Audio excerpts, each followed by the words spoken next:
আমার ভাইয়েরা, আমি আপনাদের সম্মুখে পবিত্র কোরআন মাজিদ থেকে সূরাতুল বাকারার ৮, ৯ এবং ১০ নম্বর আয়াত তেলাওয়াত করেছি। আল্লাহ তাআলা তৌফিক দান করলে এখান থেকে কিছু কথা বলবো। ওয়া মা তৌফিকি ইল্লা বিল্লাহ। আল্লাহ তাআলা বলছেন, ওয়া মিনান নাস, এমন কতিপয় মানুষ আছে, মান ইয়াকুলু আমান্না, যারা বলবে আমরা ঈমান এনেছি, ওয়া মা হুম বিমুমিনিন, কিন্তু তারা মুমিন নয়। আল্লাহ বলতেছেন এমন মানুষ আছে যারা বলবে আমরা ঈমান এনেছি, আল্লাহ বললে মুমিন নয়। কি মারাত্মক কথা! আমার বন্ধুগণ, আমান্না বিল্লাহি ওয়া বিল ইয়াউমিল আখির, ঈমান এনেছি আল্লাহর উপরে। তারা বলতেছে আল্লাহর উপরে ঈমান এনেছি, আল্লাহ কয় তারা মুমিন নয়। ইউখাদিউন আল্লাহ, বরং তারা আল্লাহকে ধোঁকা দেওয়ার জন্য এই কথাগুলো বলছে। ওয়াল্লাযীনা আমানু, তারা মুমিনদের সাথে প্রতারণা করছে, ঠিক না? হাজী সাহেব সাজতেছে, গাজী সাহেব সাজতেছে, পট্টি মাথায় বাঁধতেছে। আমার বন্ধু, মুমিনদের সাথে প্রতারণা করার জন্য যা করা দরকার তারা তাই করবে। এ কোরআন কিন্তু আজকে নাজিল হয় নাই, 1400 বছর আগে। যদিও আজকের যুগের সাথে এটা মিলে যাচ্ছে, ঠিক না? কারণ কোরআন তো কখনো পুরান হবে না, কোরআন তো চির আধুনিক, ঠিক না? তাই প্রতিটা যুগে এমন কিছু লোক থাকবে যাদের সাথে কোরআনের এই আয়াতগুলো মিলে যাবে। এখন যদি কারোর সাথে মিলে যায়, দোষটা সবটা আমার, ঠিক না? আমার ভাইয়েরা, যদি কারোর সাথে মিলে যায় তাহলে এই দায়ভার তাকেই গ্রহণ করতে হবে। এবং সে যদি বুঝে 1400 বছর আগের লোকদের সাথে তার চরিত্র মিলে গেছে, তাহলে তাওবা করে মুমিন হওয়া লাগবে, ঠিক না? আমার বন্ধুগণ, আল্লাহ তাআলা বলছেন যারা মুমিনদেরকে ধোঁকা দিতে চায়, প্রতারিত করতে চায়, আল্লাহকে ধোঁকা দিতে চায়, ওয়া মা ইয়াখদাউনা ইল্লা আনফুসাহুম, তবে আসলে আল্লাহকে ধোঁকা দেয়া যায় না। যদি আকাশের দিকে কেউ ছাই নিক্ষেপ করে, তাহলে ছাই নিজের চোখ কানা করবে, ঠিক না? আল্লাহ তো বড় মহান, তাকে ধোঁকা দেওয়ার ক্ষমতা কার আছে? কেউ পারবে না। তাই আল্লাহ বলতেছেন তারা আমারে ধোঁকা দেয় না।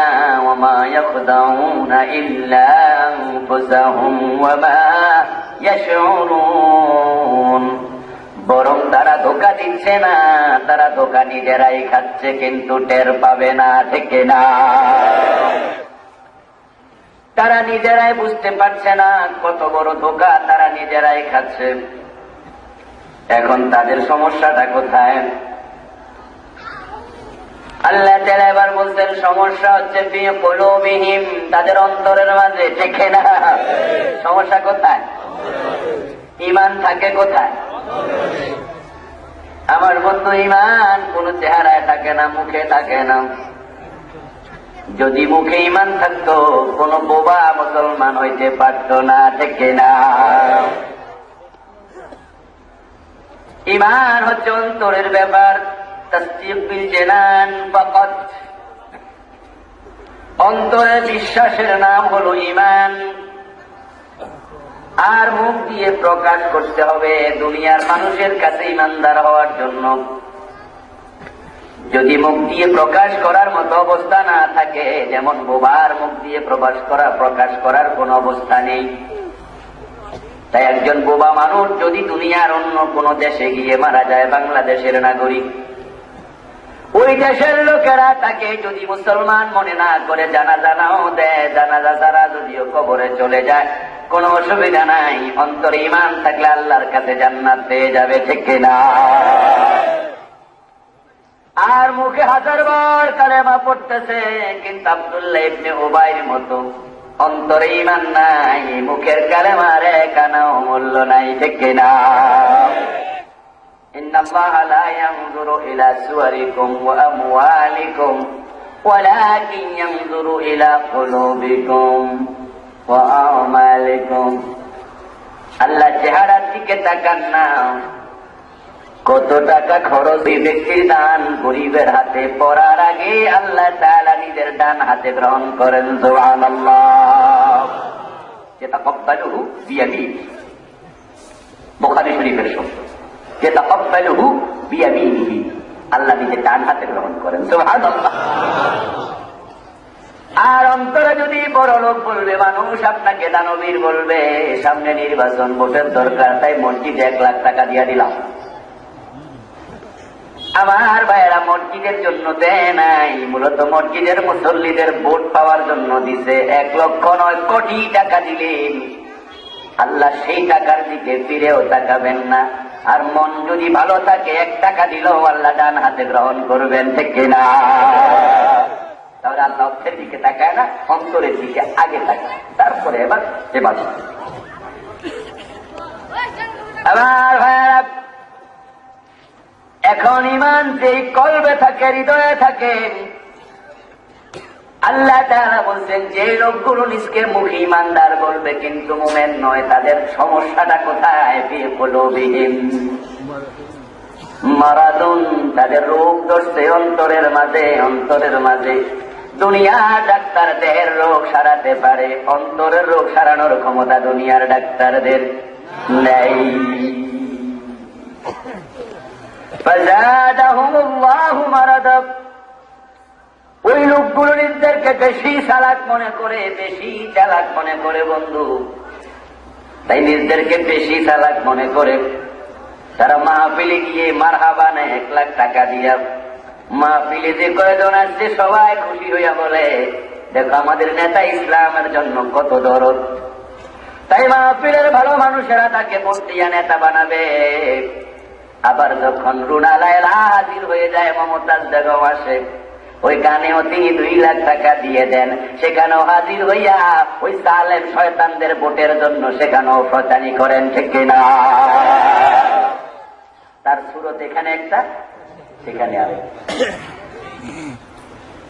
যখন সেই জাতীয় নিজকে বেশি চালাক মনে করে, ফাযাদাহুমুল্লাহু মারাদা, আল্লাহ বলেন তখন তার অন্তরের রোগ আল্লাহ তাআলা আরো বাড়ায়া দেন। নাউযুবিল্লাহ।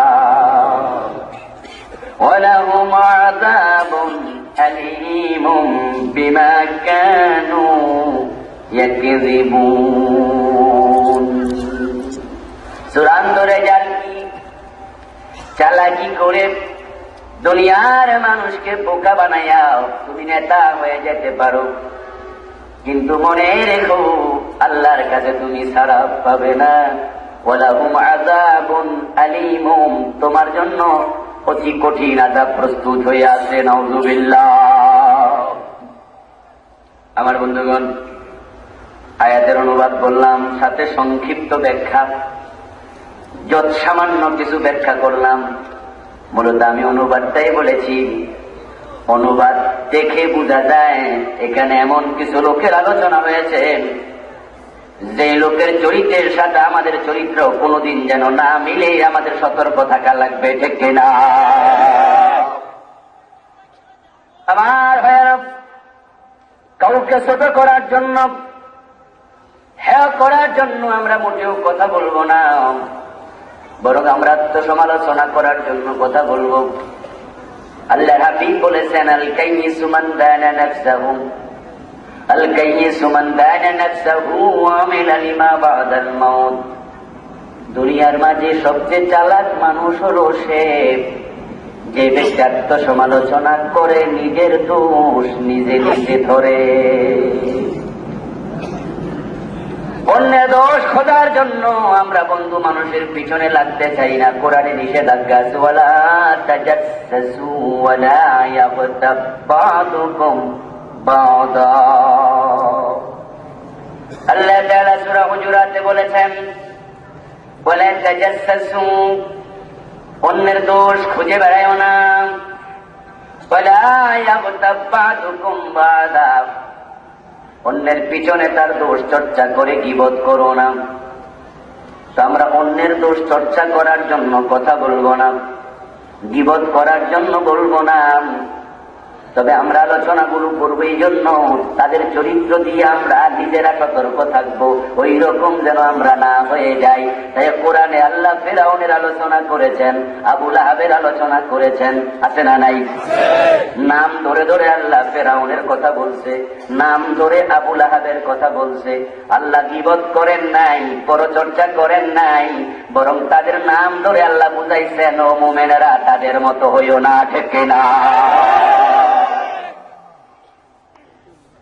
আমার বন্ধুগণ, এখন আমরা যে কথাগুলো বলবো, এই বাস্তব কথাগুলো যদি আমাদের কারো সাথে মিলে যায়, আর আমার এই কথাগুলো শুনে একজন মুসলমানও যদি বোঝে, আরে আমি তো খারাপ মানুষের দলে চলে গেছি, তাওবা করলাম, আমি তাদের দলে আর থাকবো না, ভালো হয়ে গেলাম। যদি একজনও ভালো হয়, আজকের মাহফিলটা সার্থক হয়ে যাবে, ঠিক কিনা? আমার বন্ধুগণ, হাসপাতাল খুলে আছে, ডাক্তাররা মিলে মিলে। ওই হাসপাতাল খোলার পিছনে উদ্দেশ্য একটাই, মানুষ যখন তাদের কাছে যাবে, ডায়াগনোসিস করে করে রোগ বের করবে, রোগ বের করে ওষুধ দেবে। আর ডায়াগনোসিস করে রোগ বের করলেই যখন রোগ ধরা পড়ে, রোগী হাসপাতাল কর্তৃপক্ষকে গালি দেয় না ধন্যবাদ দেয়?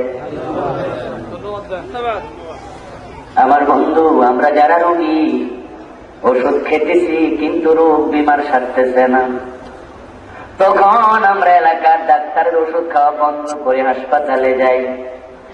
হাসপাতাল কর্তৃপক্ষ বলে আপনার ব্লাড টেস্ট লাগবে, ইউরিন টেস্ট লাগবে, স্টুল টেস্ট লাগবে, বলে না? এই টেস্ট ওই টেস্ট আপনি করেন, নিজের টাকা খরচ করে হরেক রকমের পরীক্ষা রিপোর্ট আপনি ডাক্তারের কাছে দেন।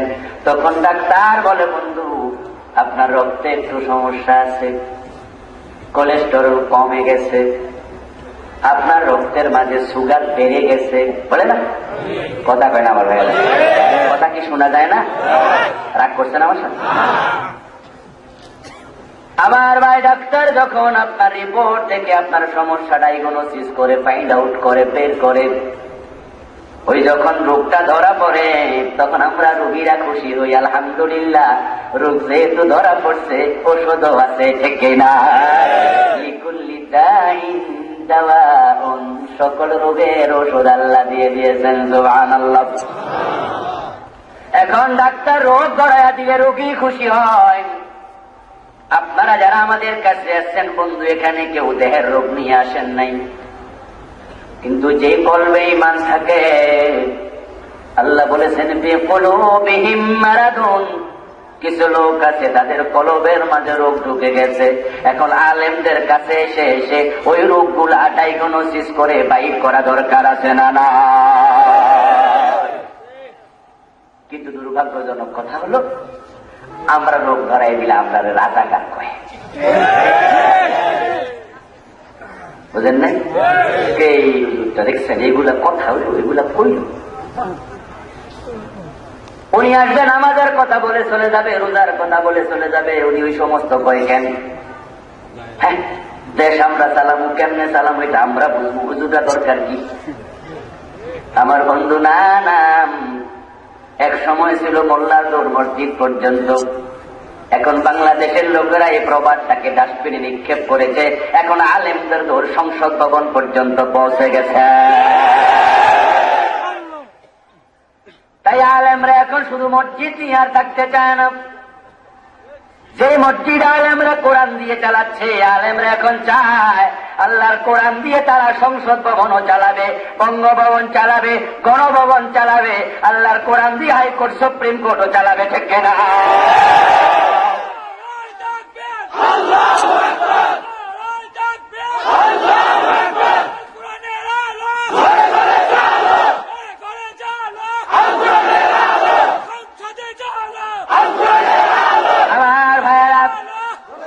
আমার বন্ধুগণ, আল্লাহর কোরআন দিয়ে মসজিদ চলে, এই নিয়ে কারো কোনো আপত্তি নাই।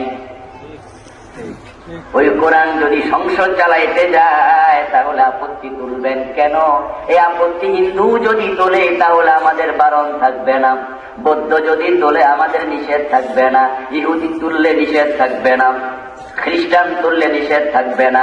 কিন্তু আপনি যদি কোরআন বিশ্বাস করেন, মুসলমান হন, আপত্তি তুললে আর মুসলমান থাকতে পারবেন না, ঠিক না? কারণ কোরআন তো দুর্বল কোন কিতাবের নাম নয়। এটা শুধুমাত্র মসজিদের মাত্র 350 ফুট, 1000 বর্গ ফুট, 1500 বর্গ ফুট, 2000 বর্গ ফুট মসজিদ কোরআন চালাবে। আল্লাহর কোরআন তো 2000-3000 বর্গ ফুট মসজিদ চালানোর জন্য আসে নাই, বরং তাম দুনিয়ার জমিন আছে যেখানে আল্লাহর কোরআন সবটা চালাইতে আসছে, ঠিক কিনা? আমার ভাইয়ের, আল্লাহ যেমন তাম জমিন সব তার মালিক, আল্লাহর নবী তাম জমিন সব তার রাসূল, ঠিক না? আল্লাহ তাআলা শুধুমাত্র বাংলাদেশের লোকদের আল্লাহ নয়, ভারতের লোকদের আল্লাহ নয়, বরং মানুষ যত জায়গায় আছে সব মানুষ, হিন্দু বৌদ্ধ খ্রিস্টান ইহুদি, সবার তিনি আল্লাহ। কুল আউযু বিরাব্বিন নাস মালিকিন নাস ইলাহিন নাস। জোরে বলেন সুবহানাল্লাহ। নাস শব্দের বাংলা অর্থ কি বলেন না ভাইরা? নাস অর্থ কি? মানুষ। তিনি মানুষের রব, সবার। যে কোরআন বন্ধু তাম দুনিয়ার সব মানুষের কিতাব, এটা শুধুমাত্র মুসলমানের কিতাব নয়।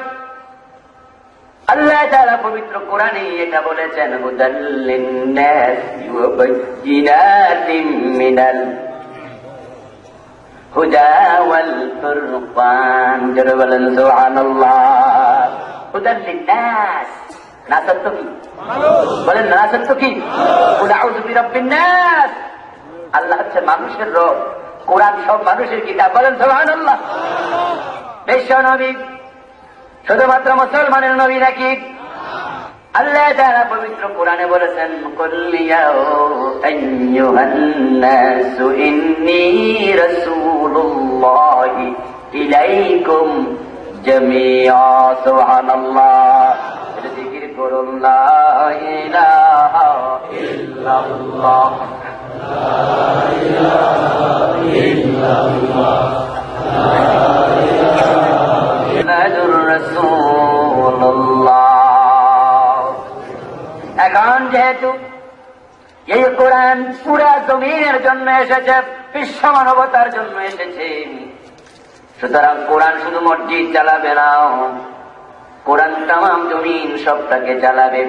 আল্লাহর জমিন আছে যেখানে কোরআনের শাসন চলবে সেখানে, ঠিক না? আমার ভাইয়েরা, এখন আমরা আপনাদের রোগ ধরানোর জন্য এসেছি। যদি আমরা কথা বলি বন্ধু, আর আপনারা কথাটাকে নেগেটিভলি নেন, তাহলে আপনি হয়ে যাবেন সেই রোগীর মতো, যে রোগী ডাক্তারের কাছে যেতে রাজি কিন্তু ডায়াগনোসিস করতে রাজি নাই। ডাক্তার কয়, ভাই আপনার দেহ দিন দিন শুকায়া কাঠ হয়ে যাচ্ছে কেন? চোখগুলা কেন গর্তে ঢুকে যাচ্ছে? বুঝতে তো পারছি না, একটু রক্ত দেন, আমরা টেস্ট করব। ডাক্তার সুই নিয়ে আসছে আর আপনি কোন একটা ডাকাত আইছে। কারণ ডাক্তার সুই নিয়ে আইছে, এখন আপনার দেহের ভিতরে সুই ঢুকাইব, একটু কষ্ট আপনারই স্বীকার করা লাগবে, কারণ রোগ তো আপনার। আপনি ডাক্তারকে গালি দেবেন না বন্ধু, গালি দিলে ডাক্তার আপনার ডায়াগনোসিস করবে না। ডাক্তারের কিছু আসে যায় না, শুকাইয়া শুকাইয়া আপনি মরে যাবেন, ডাক্তারের জায়গায় ডাক্তার থাকবে, ঠিক না?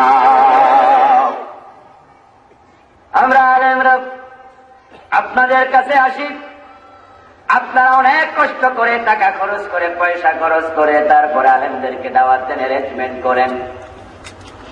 এবং আজকের মাহফিলে খাইতে গেলাম যে বাড়িতে, ওনারা খাবার খাওয়াইছে, ঐতিহাসিক খাবার।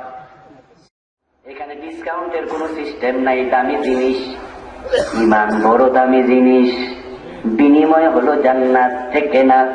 যেখানে আল্লাহ ডিসকাউন্ট দিতে রাজি না, তাই বিশ্ব নবীর দাঁত দিয়ে জান্নাত কেনা লেগেছে, থেকে না? আল্লাহ বিশ্ব নবীকে ডিসকাউন্টে জান্নাত দেন নাই।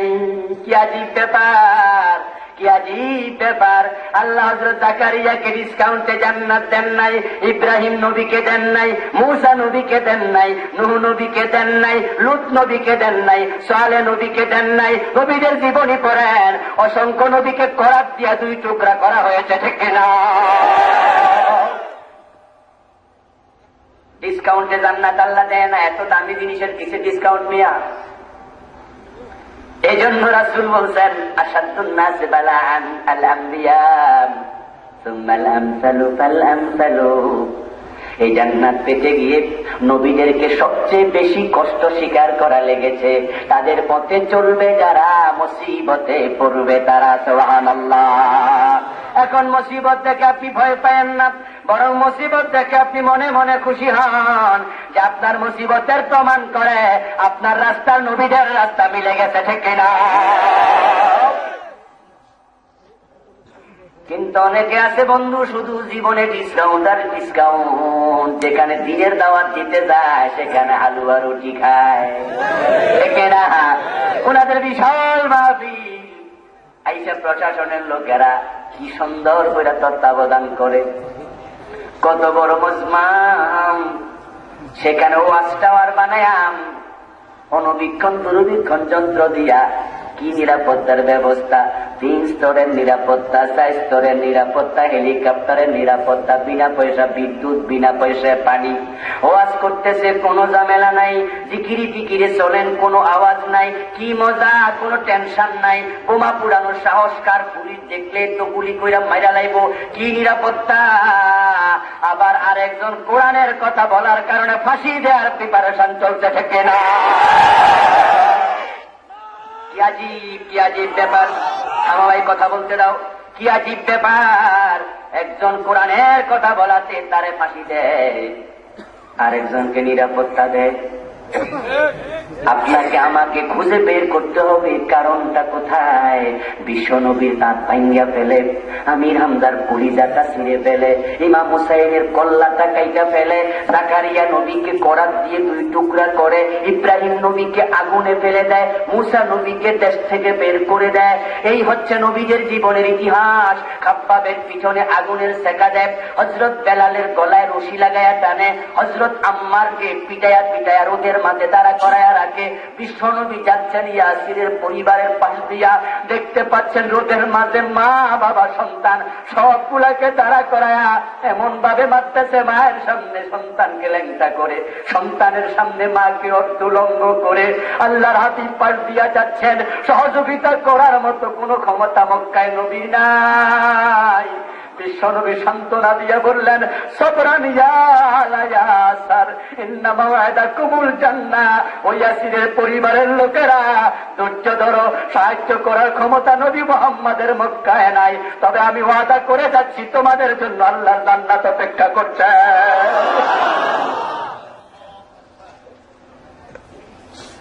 আমার ভাইয়েরা, নবীদের ইতিহাস দেখলে রক্তাক্ত ইতিহাস আপনি দেখতে পাচ্ছেন।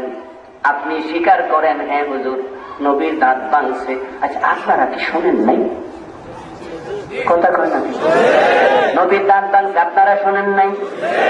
ভাঙিয়েছে মেসওয়াক করা, ধাক্কা লাগে, মেসওয়াকের পোঁচা লাগে, ঠিক না? রাসূল মেসওয়াক করতেছে না, ধাক্কা লেগে গেছে। রাসূলের রক্ত পড়েছে, শুনেছেন? কেমনে? পিঠের মাঝে কেউ চুল কেটে গিয়া রক্ত পড়ে গেছে? তাহলে নবীর রক্ত ঝরেছে, নবীর দাঁত ভেঙেছে। আমির হামজার কলিজা ছিঁড়ে নিল, হযরত বেলালের গলায় রশি লাগাইল। আর আপনি ইসলামের দাওয়াত দেন, হালুয়া রুটির অভাব নাই, মিলত নাই, মিলত নাই।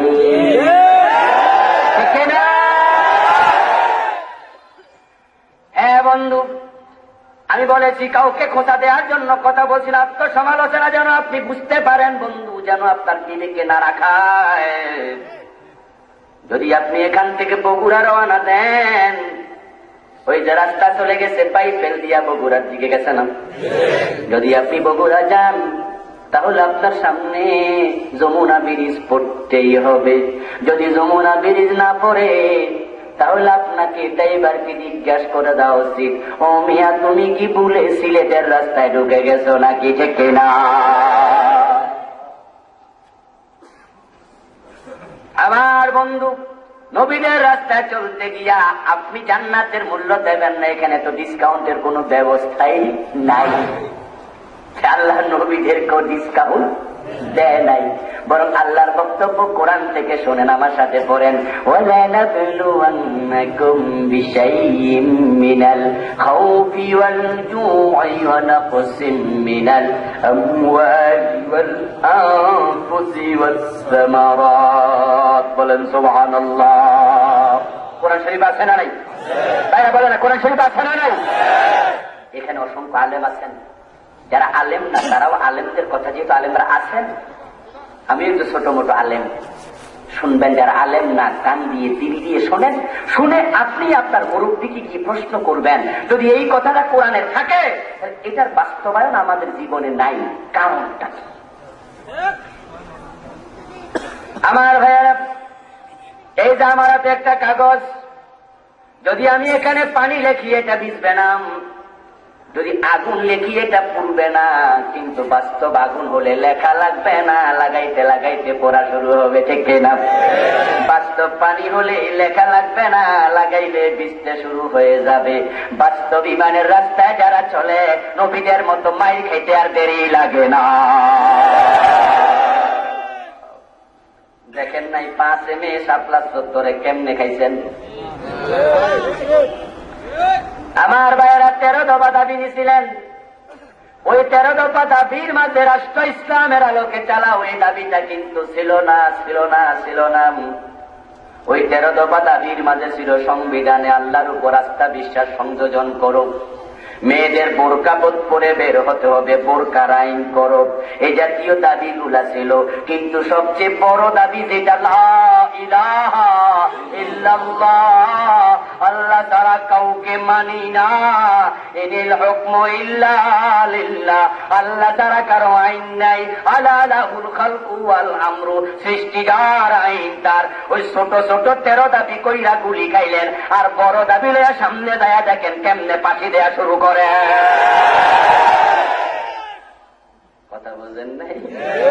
ওই 13 দফা দিয়া এ বন্ধু ধাক্কা কারে কয়, ঠেলা কারে কয়, আলেমরা কিছু টের পাইছে। এখন বন্ধু 13 দফাওয়ালারাও নাকে তেল দিয়া ঘুমাইতেছে। আমরা কোরআনের পক্ষে হক কথা বলেছি যুগ যুগ ধরে, এবং আমরা গুলি আগেও খেয়েছি, এখনো খাচ্ছি, সামনেও খাওয়ার প্রিপারেশন আছে। রক্ত আমরা আগে দিয়েছি, বর্তমানে দিচ্ছি, সামনেও দেব। আমাদেরকে গুলি দিয়া, রক্ত নিয়া, ফাঁসি দিয়া আমাদের দাবি থেকে কেউ সরাতে পারবে না। হযরত বেলালের মতো বড় রশি লাগে টানলেও আমরা আমাদের ইমানের দাবি থেকে 1 ইঞ্চিও সরব না।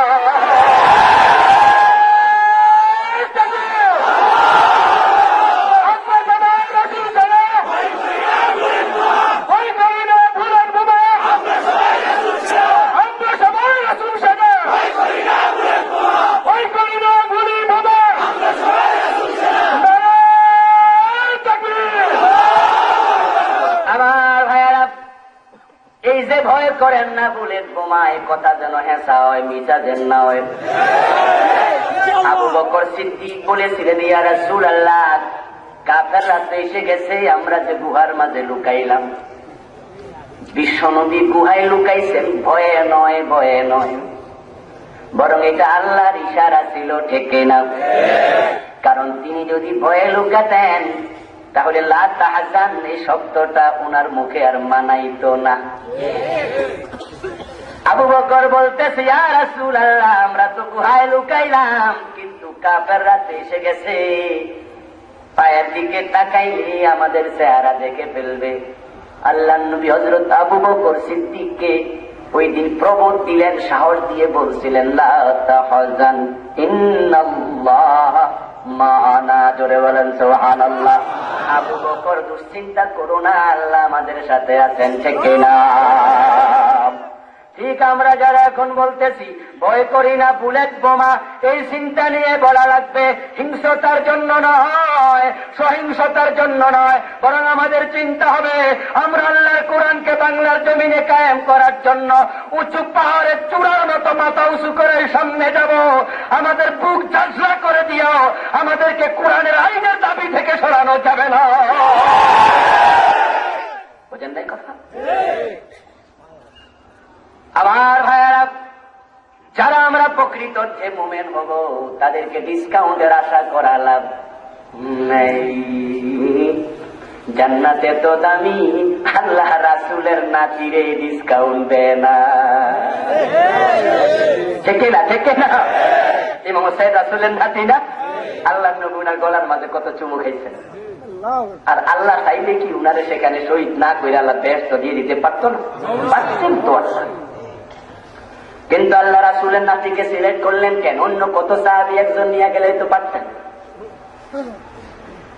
আল্লাহ বিশ্ব নবী তার নিলেন কেন? অন্য কারো নিলেও তো পারতেন। আল্লাহ বুঝালেন, ও আমার অন্য অন্য বান্দারা, ও নবীর উম্মতেরা শিক্ষা নেও, মহানবী যদি তার দিয়ে জান্নাতের বিনিময়ে পরিশোধ করা লাগে, নবীর উম্মত হইয়া প্রয়োজনে জীবন দিয়ে পরিশোধ করা লাগবে। ঠিক না? এটা কিন্তু কোরআনের ঘোষণা। লাবলুওয়ান্নাকুম শব্দটা বড়ই তাজা শব্দ, লামে তাকিদ নুনে সাকিলা, ওয়ালা নাবলুওয়ান্নাকুম বাংলা অর্থ হলো অবশ্যই আমি তোমাদের পরীক্ষা করবই। কে বলতেছে? বলেন না, কে বলতেছে? এখন আপনি আপনার মুরব্বীকে জিজ্ঞাসা করবেন, মুরব্বী বিশ্বাসকে জিজ্ঞাসা করবেন, হুজুর আচ্ছা আল্লাহ কই অবশ্যই পরীক্ষা করব, কি দিয়া জানেননি? মিনাল খাউফ ভয়, ওয়াল জু ক্ষুধা, ওয়া নাকসিম মিনাল আমওয়াল মাল ধ্বংস হয়ে যাবে, ওয়াল আনফুস জীবন চলে যাবে, ওয়াস সামারাত ফসল শেষ হয়ে যাবে, বাড়িঘর ভেঙে দেবে, মামলা হামলা দেবে, ঘরে ঘুমাইতে দেবে না, হত্যা করবে, গুলি করবে, এইভাবে আমি আল্লাহ পরীক্ষায় ফেলে দেব। হুজুর নবী এত পরীক্ষা করছে, আচ্ছা আমাদের পরীক্ষাটা কবে? আপনার বাবা অত দেখছি গোলাপ ফুলের মতো চেহারা লইয়া মরে গেছে, খাইতে খাইতে পেটের বুড়ি এত বড় হয়েছে নিজের পেট নিজে খুঁজে পায় না। তো আপনার বাবারও পরীক্ষা হইল না, আমনের দাদারও হইল না, আমনেরও হইল না, আমার বাবাও আপনার মরিচ ছিল, উনিও সুন্দর করে মরে গেছে, কোনো পরীক্ষা দিল না, আমারও পরীক্ষা এলো না। পরীক্ষাটা কবে শুরু? কথা বলেন না? আল্লাহ তাআলা সূরা আনকাবুতের 2 নম্বর আয়াতে বলছেন, হাসিবান নাসু আন ইউতরাকু আন ইয়াকুলু আমান্না ওয়া হুম লা ইফতানুন। জোরে বলেন সুবহানাল্লাহ। মানুষ কি ধারণা করে বসে আছে ঈমান এনেছি এটা বললে আমি জান্নাত দিয়ে দেব, আমি কি পরীক্ষা করব না? কে বলতেছে এটা? আমার ভাইরা বলেন না, কে বলতেছে? আল্লাহু আকবার বলেন। আল্লাহর কথার উপরে বিশ্বাস আছে না নাই? দেখছেন আল্লাহ এক জায়গায় অবশ্যই, আরেক জায়গায় আল্লাহ প্রশ্ন করতেছে, ও মিয়ারা মাগনা বেহেশত নিবা? আমি তো আমার নবীদেরকে দিই নাই। আরেক জায়গায় আল্লাহ বলছে, আম হাসিবিতুম আন তাদখুলুল জান্নাতা ওয়া লাম্মা ইয়াতিকুম মাসালুল লাযীনা খালাউ মিন ক্বাবলিকুম মাসাতহুমুল বাসাউ ওয়াদ-দাররাউ ওয়া যুলজিলু হাত্তা ইয়াকুলার রাসূলু ওয়াল লাযীনা আমানু মাহু মাতা নাসরুল্লাহ। চিৎকার দিয়ে বলেন সুবহানাল্লাহ। আল্লাহ তাআলা বলছেন, তোমরা কি ধারণা করো, তোমরা বলে মনে হয় যেন আল্লাহ আমাদেরকে প্রশ্ন করছেন, ঠিক না? আম হাসিবতুম জামা মুযাক্কার হাজিরের শব্দ, বাংলা অর্থ হলো তোমরা কি ধারণা করতেছো, আন তাদখুলুল জান্নাহ তোমরা জান্নাতে চলে যাইবা। জান্নাতে যাওয়ার চেষ্টা চিন্তা কার নাই? এক ওয়াক্ত নামাজ নাই, এতেও জান্নাতের চিন্তা ছাড়ে নাই। জিজ্ঞাসা করলে কাঁধে দোতরা নিয়া কয়, আছেন আমার মুখতার, আছেন আমার ব্যারিস্টার, শেষ বিচারের হাইকোর্টেতে তারা আমায় করবে পার। ঠিক না? দেখছেন নিহাতে কেমনে অপেক্ষা করতেছে, শখ আছে না নাই? আল্লাহ প্রশ্ন করছে, আম হাসিবতুম তোমরা কি ধারণা করেছ, আন তাদখুলুল জান্নাহ যে তোমরা জান্নাতে ঢুকে যাবে। জান্নাতে যাওয়ার জন্য দেখবেন বাংলাদেশের অনেক লোক আছে 2-4 রাকাত নামাজ কালাম পড়ে, তাহাজ্জুদ ফাঁকে ফাঁকে পড়ে, তাই মনে মনে ভাবে আল্লাহ দেশ তো আমারে না দিয়া দেয়। কয় অমুক হুজুর মাইর খায়, তমুক হুজুর মাইর খায়, আপনারা তো খান না। আমরা নামাজ কালাম রোজা করি, হজ করি, যাকাত দেই, উনি মাইর খায় রাজনীতি করে কেন? কথা বলেন নাই? রাজনীতি করলে তো মাইর খাওয়া লাগবেই। আমরা তো বুঝি, তাই সালাকাছি আমরা মাইর খাই না, এসব আমরা করি না।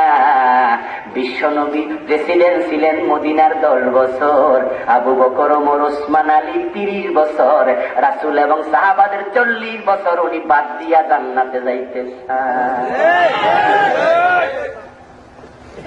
দেখছেন নি কত সুন্দর জান্নাত যাইতে চায়। আমরা বুঝি আমরা মাইর খাই না কেন জানেন? আমরা বুদ্ধি আছে না, এমন কথা করবো কেন যে কথা বলে মাইর খাওয়া লাগে।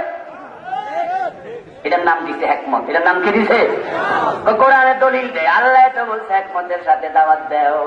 হিকমত মানে হক কথা না বলা, হিকমত মানে কোরআনের আইন কাইনের কথা না বলা। আমার বন্ধু রাসূলকে যখন আবু লাহাব পাথর মারলো, কোরআন শরীফ আছে, হাদিসে আছে না নাই? আবু লাহাব বলছে তাব্বান লাকা ইয়া মুহাম্মদ আলিহাজা জামাআতানা, মুহাম্মদ তুমি ধ্বংস হয়ে যাও। বলেন নাউযুবিল্লাহ।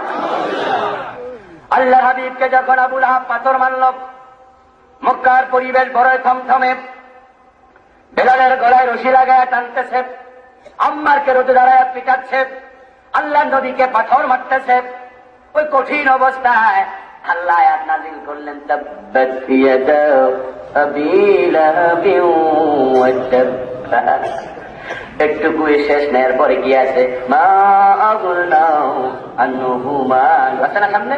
এরপরে আবার বলতেছে ওয়ামরাতুহু হাম্মালাতাল হাতাব। এখানে বন্ধু আবু লাহাবরেও সারে নাই, তারপরেও সারে নাই, আল্লাহ থেকে নাম। এখন আল্লাহর নবী যদি এই সূরাটা এখন পাবলিকের সামনে প্রকাশ করেন, আবু লাহাব আগের চেয়ে বেশি খেপার সম্ভাবনা আছে না নাই? এখন আল্লাহ বুঝি হিকমত বোঝে না, এমনি আগুন জ্বলে, আল্লাহ আরো কেরোসিন ডালে। ঠিক না? আবু লাহাব এমনি খেপা রয়েছে, আল্লাহ তাব্বাত ইয়াদা আবি লাহাব, ও আবু লাহাব তুই ধ্বংস হইয়া যা। আবু লাহাব কি রাসূলকে এবার বড় পাথর মারার সম্ভাবনা আছে না নাই? এখন আল্লাহ ওই সময় আয়াত নাযিল করলো। এবার বলুন তো, বিশ্ব নবী যদি ওই সূরাটা লুকায়া রাখতেন, এখন কওয়া যাইব না। আল্লাহ কইছে তো কি হইছে? জিব্রাইল আমার কাছে কইছে, কেউ তো শুনছে, আমি এখন কইতাম না। ওই গোপন করলে নবুয়ত থাকে না। ইয়া আইয়ুহার রাসূল বাল্লিগ মা উনজিলা ইলাইকা মির রাব্বিক ফাইন লাম তাফআল ফামা বাল্লাগতা রিসালাতাহু। জোরে বলেন সুবহানাল্লাহ। আল্লাহ বলে, হে নবী, আপনার রবের পক্ষ থেকে যা বলি বাল্লিগ সেটা পৌঁছায়া দেন। যদি না করেন ফামা বাল্লাগতা রিসালাতাহু, প্রমাণ হয়ে যাবে আপনি রাসূলের দায়িত্ব পালন করেন নেই। আল্লাহ হাবিব বলে দিলেন, সেই মাত্র সূরা বলে দিলেন। আবু লাহাবের স্ত্রীর নাম ছিল উম্মে জামিল। কি নাম ছিল? উম্মে জামিল বড় দজ্জাল মহিলা। ওই দাজ্জাল মহিলা হাতের মাঝে একটা কাষ্ঠখণ্ড নিল, লাকড়ি নিল। লাকড়ি নিয়ে বিশ্ব নবীর বাড়িতে হাজির হয়ে গেল। গিয়ে বলতেছে, আব্দুল্লাহর ছেলে মুহাম্মদ বাড়ি আছো নাকি? মা খাদিজা জবাব দিলেন, না, তিনি বাড়িতে নাই। কোথায় আছে? মা খাদিজা বললেন, হয়তো কাবার আঙ্গিনায় গিয়ে দেখতে পারেন। কারণ তিনি তো আর জানেন না মহিলা রাসূলকে কেন খুঁজতেছে। ওই মহিলার চিন্তা হলো, যেই কোরআন নাজিল হয়েছে আমার বিরুদ্ধে, যার উপরে নাজিল হয়েছে, নাজিল করছে, তারে তো আর পাইতাম না। যার উপর নাজিল হয়েছে তার মাথাটা রাখতাম না। হাতে কাঠ নিয়ে রাসূলকে খুঁজতেছে। আল্লাহ হাবিবের বাড়িতে না পায়া কাবার আঙ্গিনায় গেল। হাতিমে কাবার মাঝে বিশ্ব নবী আবু বকর সিদ্দিক রাদিয়াল্লাহু তাআলা আনহুকে নিয়ে বসে আছেন। উম্মে জামিল রাতে লাকড়ি। আল্লাহ নবীও দেখে, আবু বকরও দেখে। আল্লাহ নবীর দিকে মহিলা আসতেছে। আবু বকর বলেন, ইয়া রাসূলুল্লাহ, সইরা যান, সইরা যান। মহিলা বড় বেয়াদব, খেপা গেছে। কারণ তাব্বাত ইয়াদা সূরা তার বিরুদ্ধে নাজিল হয়েছে। আল্লাহ হাবিব আবু বকর, আমার সরা দরকার নাই, আমার সরা দরকার নাই, আমি এখানে বসে থাকি। হুজুর বসে থাকলে সেই মহিলা কোন ঘটন ঘটায়। রাসূল বললেন, সে আমাকে দেখতেই পাবে না। এত আস্তে সুবহানাল্লাহ বলে, জোরে সুবহানাল্লাহ। রাসূল সাল্লাল্লাহু আলাইহি ওয়াসাল্লাম কোরআনের আয়াত তিলাওয়াত করতেছিলেন। ইযা ক্বরাতাল কুরআন জাআলনা বাইনাকা ওয়া বাইনাল্লাযীনা লা ইউমিনুনা বিল আখিরাতি হিজাবাম মাসতুরা। জোরে বলেন সুবহানাল্লাহ। কোরআনের আয়াত তিলাওয়াত করতে থাকেন আপনি, হে নবী। যখন আপনি কোরআন তেলাওয়াত করবেন, আমি কাফেরের মাঝে আর আপনার মাঝে একটা পর্দা দিয়ে দেব। সুবহানাল্লাহ। আল্লাহ হাবিব বলতেছে, আবু বকর তুমি টেনশন করো না, ওই মহিলা আমাকে দেখতেই, কথা কয় না ভাইয়েরা আমার, দেখতে পাবেই না। ওই মহিলা ঠিকই আসছে, কাবার আঙ্গিনে এসে বলতেছে, আবু বকর তোমার সঙ্গী কই, সাথীরা কই, মানে মুহাম্মদ সাল্লাল্লাহু আলাইহি ওয়াসাল্লাম কই? ও নাকি আমার বিরুদ্ধে বিভিন্ন রকমের কটূক্তি করে, সূরা ও নাকি বানায়, বলে নাউযুবিল্লাহ। আবু বকর সিদ্দিক, রাসূল কোথায় আছেন এটা না বইলা বললেন, না না, রাসূল তো তোমার বিরুদ্ধে বানায়া কোনো কথাই বলেন না। তুমি যা শুনছো, যা বলতেছো, ভুল বলতেছো। যদি কেউ তোমারে বলে তিনি তোমার বিরুদ্ধে কথা কয়, এটাও ঠিক না। আর তুমি যেটা কইতেছো উনি সূরা বানায়, এটাও ঠিক না। তোমার বিরুদ্ধে উনি কোনো কথাই কয় না, মানে যা কয় আল্লাহ কয়, ঠিক না? কি কোরআন কি রাসূলের কথা না আল্লাহর কথা?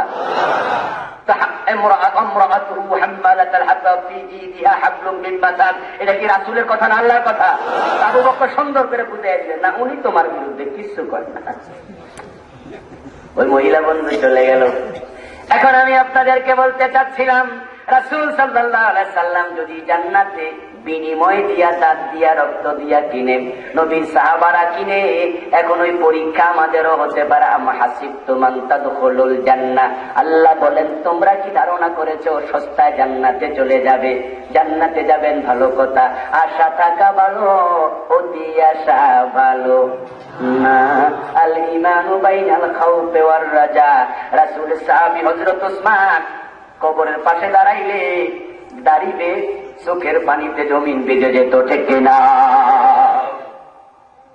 এখন আমরা অতি আশাবাদী হয়ে গেলাম, এটা ঠিক নয়। হ্যাঁ বন্ধু, আমরা আল্লাহর কাছে সবাই মিলে দোয়া করব, প্রভু বড় পরীক্ষা নিও না, নিও না। আল্লাহুম্মা হাসিবনা হিসাবান ইয়াসীরা।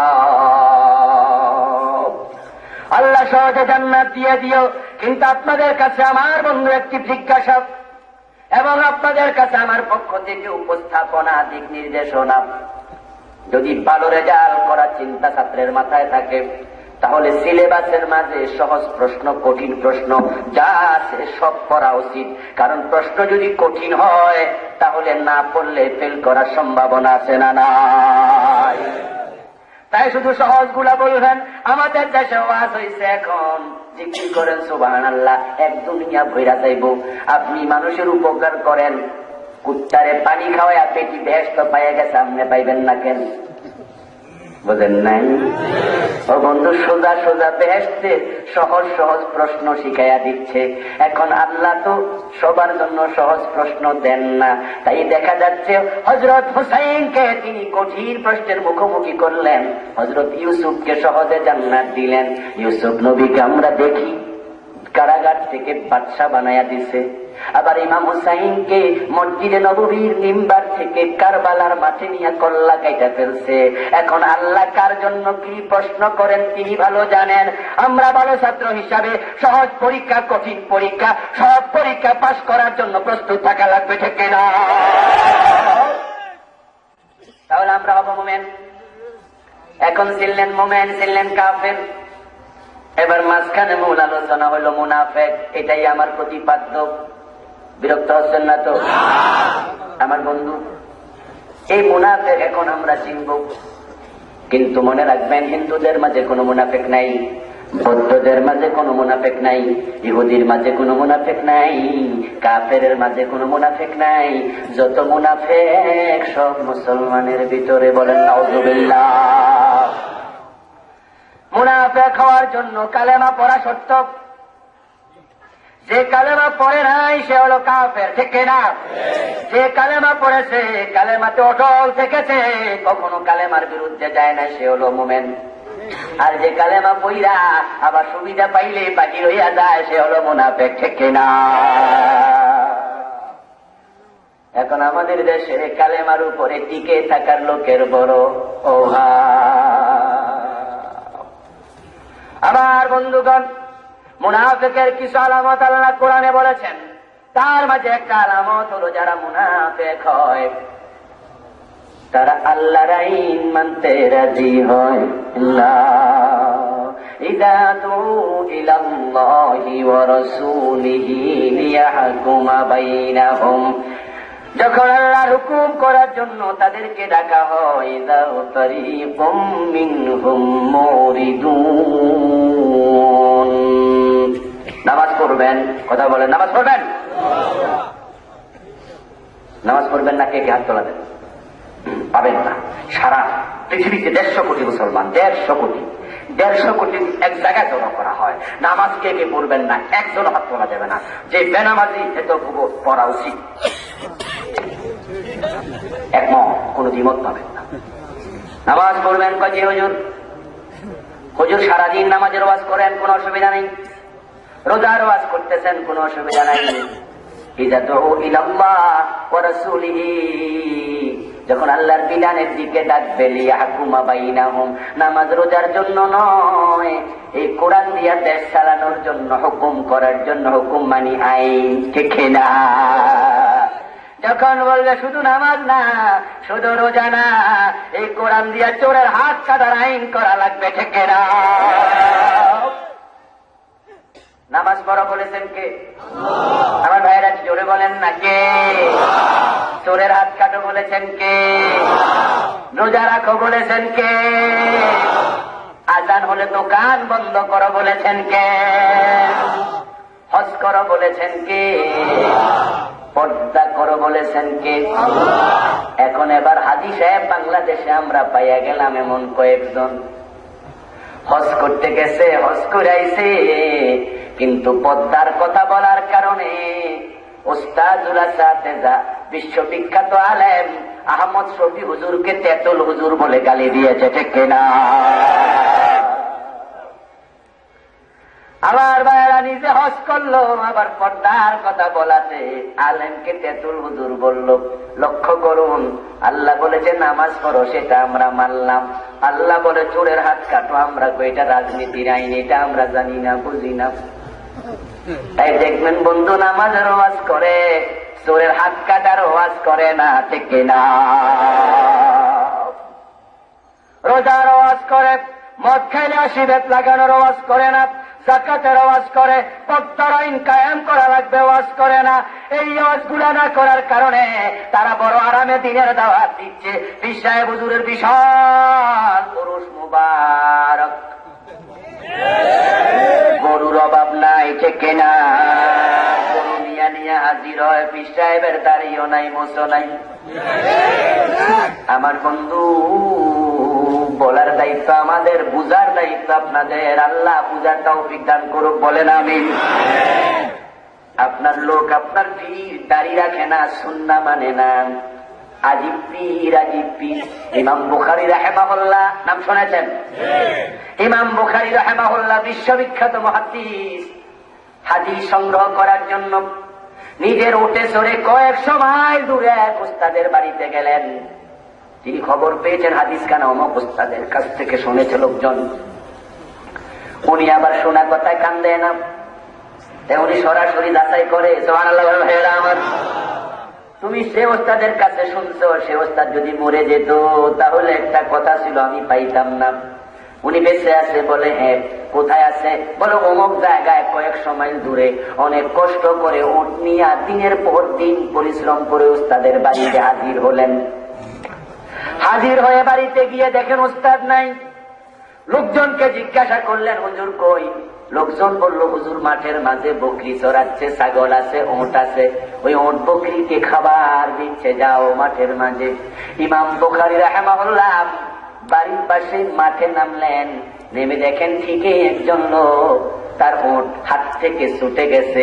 ওঁটটার কাছে গেলে ওঁটটা দৌড় মারে, কাছে গেলে আরো দৌড় মারে। উনি চাচ্ছেন ওঁটটাকে ধরে রশি দিয়া বাঁধবেন, কিন্তু ওঁটটাকে ধরতে পারতেছেন না।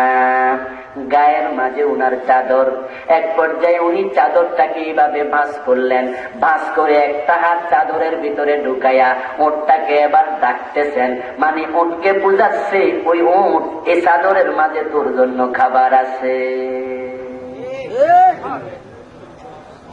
বাড়িতে মেহমান আসলে হঠাৎ করে জামাই হাজির, শাশুড়ি পড়ছে বিপদে, শ্বশুর মশাই বাড়িতে নাই, মাছও নাই, তরকারিও নাই, মুরগি ধরার জন্য দৌড়াদৌড়ি করে। তখন মুরগি রে কয় টক টক টক টক, ঠেকে না, হাতে ইশারা দিলে মুরগি আইলে ধর। আমার ভাইয়েরা, ওই লোকটা ওঁট ধরার জন্য বায়না করতেছে। ওঁটটা মনে করছে হুজুরের চাদরের ভিতরে ওঁটের খাবার মটরশুঁটি আছে। ওই মোটরের লোভে ওঁটটা যখন কাছে আসলো, ওই আলেম তখন চাদরটা চাইরা ওঁটটারে ধরলো। ইমাম বুখারী তাকায়া দেখে লোকটার চাদরে কোনো খাবার নাই। তখন তিনি মনে মনে ভাবলেন, যেই লোক ওঁটকে ধোকা দেয় সে মুমিন মুত্তাকি হতে পারে না, তার তাকওয়ার মাঝে একটু ঘাটতি আছে। লা আখুযুল হাদিসা মিম্মান ইয়াখদাউল বাহাইমা, যে ব্যক্তি এই হীন প্রাণীকে ধোকা দিতে পারে তার থেকে আমি হাদিস গ্রহণ করব না। আমার ভাইয়ারা, আপনার হুজুরের দাড়ি নাই, যে আজিব পীর সাহেব, আপনি ওখানে আল্লাহকে পাওয়ার জন্য, রাসূলকে পাওয়ার জন্য মুরিদ হচ্ছেন নাই। আপনার পীর পায়ে সেজদা নেয়, ওই পীরের কাছে জান্নাত কেমনে পাবেন? আপনার পীর পর্দা করে না, বেপর্দা মহিলার সাথে গল্প করে মুরিদ বানায়, জান্নাত কেমনে পাবেন? আপনার পীর কোরআন পড়তে বলে না, ওই পীরের কাছে জান্নাত কেমনে পাবেন? আপনার পীরের বিশাল মজমা, নামাজ রোজার ওয়াজ করে, আল্লাহর আইনের ওয়াজ করে না, ওই পীরের কাছে জান্নাত থাকতে পারে না। সে জান্নাতের কি পথ দেখাবে? আমার ভাইয়েরা, নামাজ রোজার ওয়াজ করলে মারি খাওয়া লাগে না, চুরি করো না বললে মারি খাওয়া লাগে না। কিন্তু যদি আপনি আল্লাহর আইনের কথা বলে বলেন, ও চোরেরা চুরি করো না, চুরি করলে হাত কেটে দেব, হাত কাটার কথা বললে সকল চোরের কলিজার মাঝে একটা চাপ মারবে, হাত যদি কাইটা দেয় ভাত খামু কি দিয়া। বুঝেন নাই কথা? হুজুর এতদিন ওয়াজ করছে চুরি করো না, হুজুরেরটা হুজুরের মুখে রয়েছে, ঠিক না? আমরা কাম করছি। হুজুর ওয়াজ করে গেছে গা চুরি করো না, তা আমাদের তো কোনো ক্ষতি নাই, হুজুর ওয়াজ করে যাক গা। কিন্তু এখন তো হুজুর যা কয় পাবলিককে সচেতন করতেছে, সবাই লইয়া নাকি ধরলে হাত কাটবো, তাহলে হুজুরের আগামী বছরের ওয়াজটার করতে দেয়া যাবে না। হুজুর যদি এইভাবে সবাইরে সচেতন করে, চুরি বন্ধ হইয়া যাবে, সব চোর আপনার বিরুদ্ধে লাগার সম্ভাবনা আছে না? না। বিশ্ববিখ্যাত মুফাসসিরকে আজকে কেন কয়েদি হওয়া লাগলো? এছাড়া আর কোন কারণ নাই, কারণ তিনি দিন কায়েমের কথা বলতেন। দিন কায়েম হলে চুরি বন্ধ হয়ে যাবে, ডাকাতি বন্ধ হয়ে যাবে, সিনেমা হল বন্ধ হয়ে যাবে, সুদী ব্যাংক বন্ধ হয়ে যাবে, অন্যায় বন্ধ হয়ে যাবে, নারীবাজি বন্ধ হয়ে যাবে, ফিতনাবাজি বন্ধ হয়ে যাবে। তাই এই জালেম সম্প্রদায় সব একমত হইয়া উনাকে দর্শন অভিযোগ দিয়ে জেলে ঢুকিয়ে দিয়েছে, ঠিক না?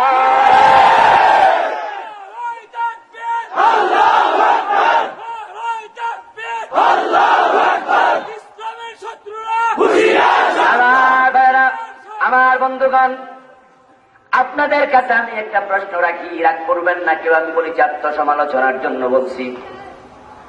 অনেকে আছেন ইসলামের পক্ষে কথা বলেন, কিন্তু নিজেরা নামাজ কাজা করে, আছে না নাই?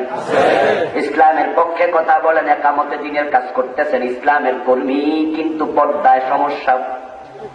নিজেরাই বন্ধু মেয়েদেরকে পর্দা করান না, নিজের স্ত্রীকে পর্দা করান না। আল্লাহ আমাদের বুঝদান করুক, বলে না আমিন। ইসলাম কায়েম হবে, কিন্তু আপনার কি লাভ হবে? আপনি তো ধরা খাইয়া যেতে পারেন। এজন্য সংশোধিত হবেন। ঠিক আজকে আমরা দেখেছি আমাদের এখানে অদূরে বন্ধু টঙ্গীর তুরাগের তীরে 2 দিন 2 দফায় 6 দিনের বড় বড় মাহফিল হলো, বিশ্ব ইজতেমা হলো। লাখ লাখ মুসলমান আলহামদুলিল্লাহ নিজের খাইয়া নিজের পয়রা গাট্টি কাঁধে লইয়া, সচিব আছে, সাবেক এমপি আছে, বর্তমান দায়িত্বপ্রাপ্ত ডিসি আছে, 5 দিনের ছুটি নিয়ে আসে, এখানে হাজির হয়ে গেছে। পুলিশের অফিসার আছে, ডাক্তার আছে, ইঞ্জিনিয়ার আছে, ভিআইপি শিক্ষিত মানুষ, কিন্তু নিজের গাট্টিটা নিজেই টানা লাগতেছে, ঠিক না? 2 দফায় 6 দিন কত কষ্ট করে সেখানে হাজির হলো বন্ধু। কত বিশাল মজমা, এত সুন্দর নিরাপদ মাহফিল বাংলাদেশে আর নাই। এবার বলুন তো, ওখান থেকে যদি দাবি তুলতো আল্লাহর আইন ছাড়া কারো আইন মানব না, সিনেমা হল বন্ধ করতে হবে, সুদি ব্যাংক চলবে না, চোরের হাত কাটার আইন করো, প্যান্ডেল যারা বানাইছে তারাই ভাঙ্গা দিত, ঠিক না?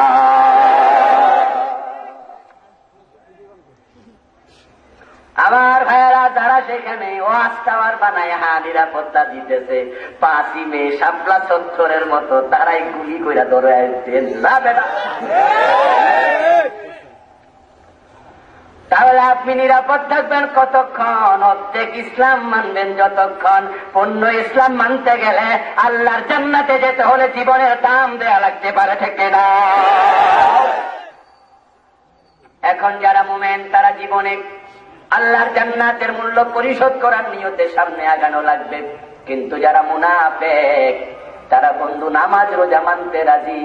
ইযা দুউ ইলাল্লাহি ওয়া রাসূলিহি রাআইতাল মুনাফিকিনা ইয়াসুদ্দুনা আনকা সুদুদা ইযা ক্বিলা লাহুম তাআলাউ, যখন তাদেরকে বলা হয় আসো, ইলা মা আনজালাল্লাহু ওয়া ইলার রাসূল, আল্লাহ এবং রাসূলের কাছে, রাআইতাল মুনাফিকিনা, যারা মুনাফিক তাদেরকে দেখবেন, ইয়াসুদ্দুনা আনকা সুদুদা, তারা আল্লাহর আইন মানার পক্ষে আসে না।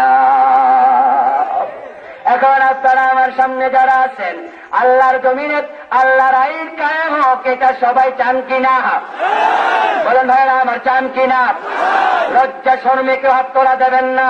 আমি অনুরোধ করতেছি, আল্লাহর কাছে ছবি উঠে যাবে, যার কথা কাজে মিল নাই সেও মুনাফিক, ঠিক কিনা? বলুন তো, আল্লাহর জমিনে আল্লাহর আইন দরকার আছে না নাই? জমিনটা কার? আকাশটা কার? আমরা কার?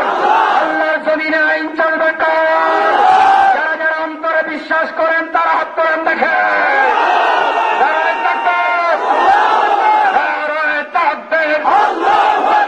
আল কোরআনের আলো, আল হাদিসের আলো, কোরআন আছে যেখানে, কোরআন ছাড়া অন্য কিছু আল্লাহ আল্লাহ এই হাতগুলা তুমি কবুল করো, বলেন আমিন। আল্লাহ কিয়ামতের মাঠে হাতগুলাকে নাজাতের উসিলা বানায়া দিও, বলেন আমিন। আল্লাহর আইন যারা মানে না তারা মুনাফিক, ঠিক না? আমরা আলহামদুলিল্লাহ মুনাফিকদের কাতারে যেতে। 2 নাম্বার লক্ষণ, মুনাফিক তো তারা যখন তারা মুমিনদেরকে দেখে, ক্বালু ইন্না হাউলাই লাযাল্লুন, মুনাফিকরা মুমিনদেরকে দেখে তখন বলে গাররা হাউলাই দীনুহুম, মুনাফিকরা বলতে চায় মুমিনদেরকে দেখলে, এই লোকগুলো মুহাম্মদ সাল্লাল্লাহু আলাইহি সাল্লাম যা বলে জি জি জি জি করে, সব কাজে জি জি করে, এত জি জি দরকার কি? কথা বলেন নাই? তাই তাদের সাথে নামাজ পড়তে আর মজা লাগে না। নামাজ শেষ করলে মুহাম্মাদের সামনে চারদিকে গোল হয়ে বসে থাকে। তাই মুনাফিকরা বলল, আমরা একটা নতুন মসজিদ বানাবো, ওইখানে আর মুহাম্মাদের চেহারাও দেখা লাগবে না, এত জি হুজুরও কোয়া লাগবে না। তাই তারা একটা মসজিদ বানাইলো। মদিনার অনতি দূরে 6 কিলোমিটার দূরে একটা মসজিদ বানালো। মসজিদ বানায়া বিশ্ব নবীর কাছে এসে বলে, হুজুর আমরা তো একটু দূর থেকে এখানে আসি, অনেক সময় জ্বর হয়, তুফান হয়, বাদলা হয়, আসতে কষ্ট হয়, একটা মসজিদ বানাইছি, ফাঁকে ফাঁকে আমরা সেখানে যেন নামাজ পড়তে পারি, আপনি একটা ওয়াক্ত নামাজ পড়া শুভ উদ্বোধন করে দেন। মনে আছে একটা, মুখে আর একটা টেকে না। মনে হলো তারা বলে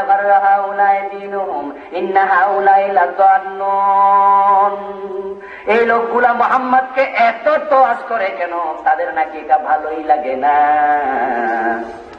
তাই মসজিদ বানাইছে যেন রাসূলের কাছে যাওয়া না লাগে। আল্লাহ হাবিব তো আর জানেন না, তিনি বলবেন ঠিক আছে আমি যাবো। ওইটুকু সময় আল্লাহ দেন নাই, জিবরিলকে পাঠায়া সূরা তাওবার আয়াত নাযিল করে দিলেন। তাদের মসজিদে যারার হে নবী লোক পাঠায় এটাকে ভেঙ্গে চুরমার করে দেন। সুবহানাল্লাহ। মসজিদে জেরা কি নাম? মসজিদে। আমার বন্ধু ঠিক বাংলাদেশে এবার গেলাম। আমরা যারা ইসলাম জীবনে সব জায়গায় মানতে চাই, পাকঘর থেকে সংসদ ভবন পর্যন্ত, একবারে টয়লেট থেকে বঙ্গভবন পর্যন্ত, মঙ্গল গ্রহ পর্যন্ত, আমরা এতটা মৌলবাদী হইয়া গেলাম। আমরা সব জায়গায় ইসলাম কেন মানি? তাই তারা আমাদেরকে মৌলবাদী বলে গালি দিচ্ছে। ঠিক না? হ্যাঁ, আমরাও তো মসজিদে চাঁদা দিই নাকি? আমরা কি মসজিদে টাইলস কিনে দেই না? আমরা কি নামাজে যাই না? তো ইসলাম ভাইয়া সংসদও দেওয়া লাগবে? এগুলো হুজুরদের বাড়াবাড়ি। এমন সস্তা কথা বলে আছে না নাই? ইসলাম একবারে সব জায়গায় দিতে হবে ভাই। এত ফান্ডামেন্টাল হইেন না, এত মৌলবাদী হওয়া ভালো না। বুঝেন, সব কাজে লিবারেল থাকেন। লিবারেল 1400 বছর আগের কোরআন কেমনে মিলে যায়? তারা আমাদেরকে বলছে মৌলবাদী। ডক্টর জাকির নায়েক নাম শুনছেন? জাকির নায়েককে প্রশ্ন করা হলো, তার প্রশ্নোত্তর আসরে আমি শুনলাম ক্যাসেটের মাঝে। প্রশ্ন করলো, আমেরিকার খ্রিস্টানরা ইহুদিরা মুসলমানদেরকে মৌলবাদী বলে গালি দেয় কেন? জাকির নায়েক উত্তর দিলেন, মৌলবাদী শব্দ খারাপ নয়, মৌল মানি মূল, বাদী মানি ওয়ালা। মৌলবাদী মানি মূলওয়ালা, আগাওয়ালা না। ঠিক না? তো মূলওয়ালাই তো ভালো। আমরা যারা ইসলাম সব জায়গায় মানতে রাজি, আল্লাহ ছাড়া কাউকে মানি না, তারা আমাদেরকে মৌলবাদী বলে যদি বলে, মৌলবাদী বলে অবহিত করে, কথাটা ভুল বলে নাই, ঠিকই তো বলেছে। আমরা গোড়ায় আছি। ঠিক না? আমরা কি আগাবাদী হবো না গোড়াবাদী হবো? আমরা তো গোড়ায় থাকবো, মূলেই থাকবো। আমরা আগায় উঠতে চাই না। কিন্তু তারা এই কথাটা আমাদেরকে গালি হিসাবে বললে কষ্ট লাগে। এটাকে একটা ইজম মতবাদ বানায়া দিতে চায়। যারা পূর্ণাঙ্গ ইসলাম মানতে চায় তাদেরকে গোড়া বলে গালি দেয়। ঠিক না? আর যারা ইসলাম কিছু মানে না, তারা আধুনিক, তারা মডারেট মুসলিম, আধুনিক মুসলিম। আর আমরা যারা বলি না জীবনে সব জায়গায় ইসলাম মানা লাগবে, আমাদেরকে তারা মৌলবাদী বলে গালি দিচ্ছে। যারা এই গালি দেয় তারা মুনাফিক। قالوا إن هؤلاء لضالون, তারা আমাদেরকে বলে আমরা নাকি বুঝি না। ঠিক না? আল্লামা সাঈদীকে আমি বলতে শুনেছি এক মাহফিলে, তিনি তখন বলছিলেন আমাদেরকে বেশি মৌলবাদী বলে গালি দিতে আসিও না, কারণ বাংলার মুসলমান আমাদের সাথে আছে। আমরা 13-14 কোটি মুসলমানকে সাথে নিয়ে যদি গোড়ায় থাকি, তোমরা যারা আগাবাদী হইয়া আগায় উঠতেছ, এমন জোরে দইরা গোড়ায় নাড়া দেবে, দাদার বাড়ি দিল্লি তো পলানোর টাইম পাইবা না।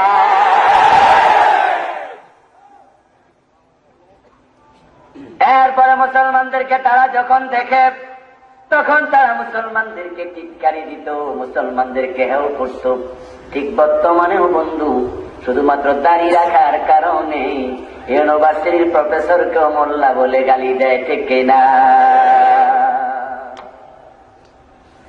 শুধু দাড়ি রাখার কারণে বন্ধু আমাদেরকেও, আমাদের সে বেশি বয়সী লোক, গাড়ির হেল্পার, গাড়ির কন্ট্রাক্টর, সুপারভাইজার, এ যখন গাড়ি ভাড়া নিতে আসে, আইসা কয় আঙ্কেল ভাড়া দেন।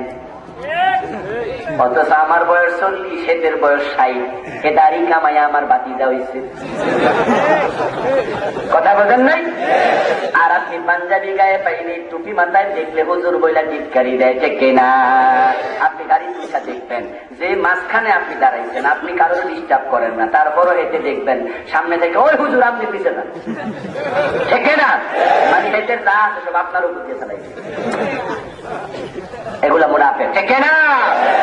আলেমদেরকে সহ্য করতে পারে না, আলেম দেখলে তার অ্যালার্জি চুলকানো উঠে, আসে না? না আমার বন্ধুগণ, ওই লোকগুলো আলেমকে সহ্য করতে যারা পাচ্ছে না, অথচ মানুষ যখন কবরে যাবে 3টা প্রশ্ন করা হবে, তার মাঝে শেষ প্রশ্ন আমার নবীকে, তোমার নবীকে, বিশ্ব নবীকে কবরস্থ মানুষ নিজের কবর থেকে সরাসরি দেখতে পাবে। অন্য হাদিসে পাওয়া যায়, প্রশ্ন করা হবে, ওমান হাযার রাজুল আল্লাযী বুইসা ফীকুম, এই লোকটাকে চেনো নাকি? আমার বন্ধু আমেরিকার হোয়াইট হাউসে বারাক ওবামা যখন ভাষণ দেয়, বাংলাদেশের বাঙ্গা চা দোকানে বসেও টেলিভিশনে হুবহু দেখা যায়, ঠিক কিনা? লাইভ অনুষ্ঠান প্রচার হচ্ছে, বারাক ওবামার ভাষণ সরাসরি দেখা যাচ্ছে বাংলাদেশ থেকে। আজকের বিজ্ঞান যদি কোথাকার আমেরিকা, কত দূর আমেরিকা, কোথার আমেরিকা, ওখান থেকে বারাক ওবামাকে আপনার সামনে হাজির করে দিতে পারে, মদিনার রাসূলকে আরো উত্তম ভাবে কবর থেকে দেখানোর ক্ষমতা আল্লাহর আছে না? না আনাও লাগে না, আল্লাহর হাবিব যাওয়া লাগবে না, বিশ্ব নবী কবরের মাঝে আছেন। বন্ধু, ইন্নাল্লাহা হাররামা আলাল আরদি আসজাদাল আমবিয়া, নবীদের দেহ মাটির জন্য আল্লাহ হারাম করে দিয়েছেন। সুবহানাল্লাহ। তিনারা সশরীরে আছেন, আমাদের দেহ মাটি খেয়ে ফেলবে, নবীদের দেহ মাটির জন্য আল্লাহ হারাম করে দিয়েছেন। রাসূল বলেছেন, আবু দাউদ শরীফে হাদিস এসেছে, বন্ধু, বিশ্ব নবীর কবর আর আপনার কবরের মাঝখানের মাটিটা যদি আল্লাহ সরায়া দেয়, কবর থেকে তো রাসূলকে দেখা যাবে, ঠিক না? যখন আপনার কবর থেকে আপনি বন্ধু রাসূলকে দেখবেন, বলুন তো রাসূলের মুখে দাঁড়িয়ে আছে না নাই? চুপ করে আছেন কেন ভাইয়ারা? যাদের দাড়ি নাই তারা মনে কয় না। রাসূলের দাড়ি আছে না নাই? রাসূলের টুপি আছে না নাই? পাঞ্জাবি গায়ে আছে না নাই? দেখতে তো একজন হুবহু আলেমের মতো মনে হয়, ঠিক না? রাসূল আলেম, তাই তো আমরাও ওনাকে দেখে দেখে ওনার সুরতে আলেম, ঠিক না?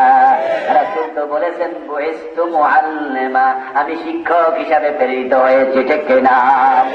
এখন যারা বর্তমানে আলেম দেখলে বন্ধু মোল্লার দৌড় মসজিদ পর্যন্ত বলে চিৎকারি করো, গালি দাও, বন্ধু আলেমদেরকে সহ্য করতে পারে না। তারা আলেমদেরকে পিছিয়ে রাখার জন্য প্রবাদ বানিয়ে এই দেশের মানুষের কাছে প্রচার করতে চেয়েছিল, ও সমাজের ভিআইপি লোকেরা, সন্তানকে আলেম বানায় না,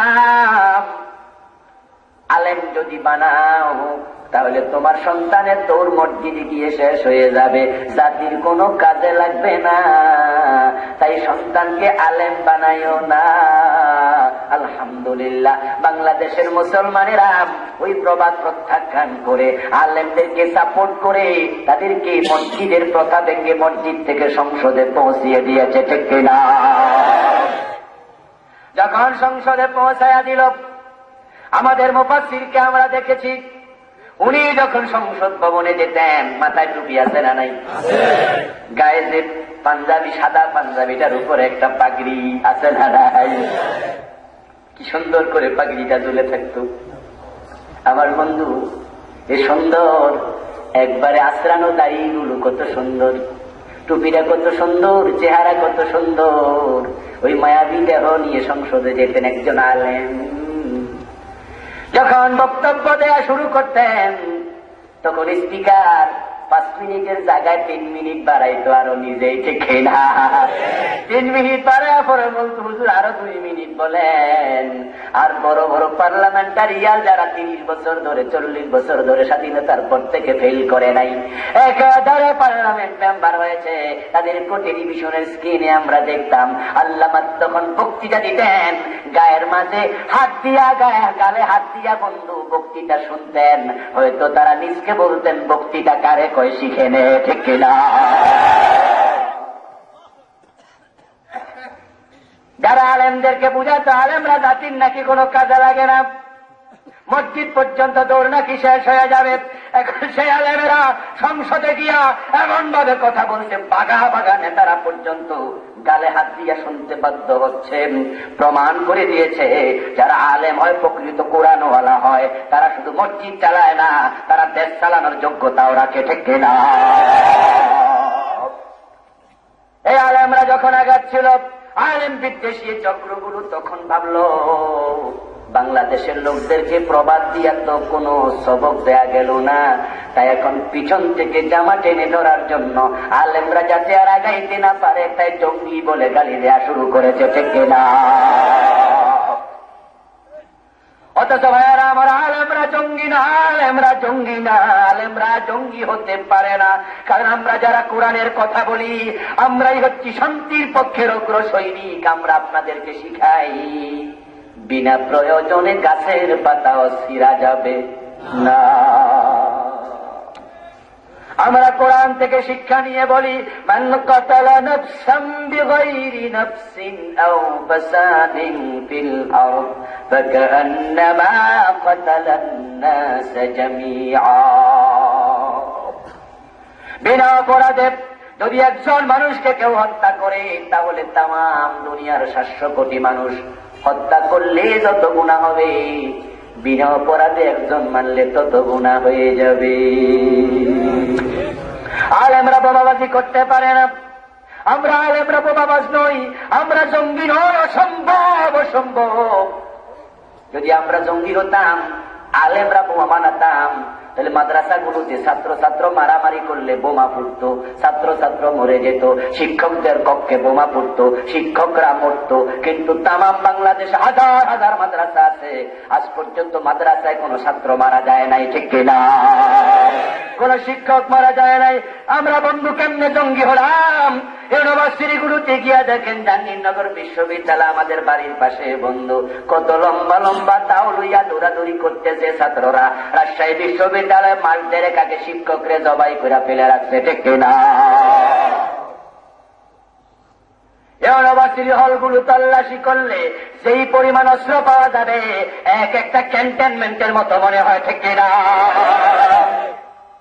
আর আপনাদের বাড়ির পাশে মাদ্রাসা আছে, গিয়ে দেখেন তো ছাত্ররা বন্ধু, আমরা কোরআন শিখি, কোরআন হাদিস শিখি, অথচ আজকে তারা শত্রুতা করে যখন আমাদেরকে ঠেকাইতে পারলো না, এই দেশের আলেমদেরকে মানুষ এত ভালোবাসে, তাদেরকে সামনে আগায়া দিচ্ছে দেখে তারা জঙ্গির অপবাদ দেয়া শুরু করেছে, ঠিক না? অপবাদ দিয়ে আসলে কোনো লাভ হবে না, লাভ হবে না। কান খোলে শোনা, আমার আগের বক্তা বলেছে চমৎকার শেষ দিকে কথাটা, আগেকার লোকেরা যেমন ফেল করেছে রাসূলের বিরুদ্ধে বলে, তোমরাও ঠকে যাবে, ঠকে যাবে, ঠকে যাবে। ঠকে যাবে নয়, বরং ঠকে যে গেছ সেটাই প্রমাণ করো যে বিশ্ববিখ্যাত মুফাসসিরকে দর্শনকারী বললা, হত্যাকারী বলে যাবজ্জীবন জেল দিলা, তার জনপ্রিয়তা এখন বাংলাদেশের সবার শীর্ষে। আমার কাছে যা অনুমিত হয়, উনার মতো জনপ্রিয়তা বাংলাদেশে এখন একজন ব্যক্তিও নাই, তার কাছাকাছিও নাই।